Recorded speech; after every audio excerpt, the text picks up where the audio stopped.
আসসালামু আলাইকুম রহমতুল্লাহ। HSC programme 2025-26 শিক্ষাবর্ষে প্রথম বর্ষে যারা ভর্তি হতে চাচ্ছেন, আপনাদের ভর্তির সময়টাকে কিন্তু 15 দিন বৃদ্ধি করা হয়েছে। আজকের ভিডিওতে আমরা ওইটাই দেখাবো। চলুন ভিডিওটি শুরু করা যাক। তো যারা উন্মুক্ত বিশ্ববিদ্যালয়ের আন্ডারে এইচএসসি ভর্তি হতে পারেন নাই, আপনারা কিন্তু ভর্তির সময়সীমাটাকে 28/8/2025 তারিখ পর্যন্ত বৃদ্ধি করা হয়েছে। আপনারা 28 আগস্ট 2025 তারিখ রাত 12টা পর্যন্ত কিন্তু ভর্তির আবেদন করে ভর্তি হতে পারবেন। ক্লিয়ার? তো এটাই ছিল মূলত আমাদের আজকের ভিডিও।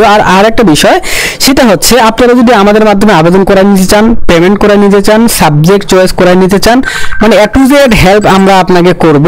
এই যদি কাজকর্মগুলো করে নিতে চান, তাহলে আমাদের এই যে হোয়াটসঅ্যাপ নাম্বার দেখতে পাচ্ছেন, এই হোয়াটসঅ্যাপ নাম্বারে আমাদেরকে একটা কল করবেন বা একটা SMS করবেন। আমরা আপনাকে বলবো যে কত টাকা লাগবে, কি ব্যাপার স্যাপার, হ্যান ত্যান হাপি যাবি, কিভাবে আবেদন করবেন না করবেন। ঠিক আছে? তো চলেন ভিডিওটা এখানে শেষ করে দেই। আল্লাহ হাফিজ।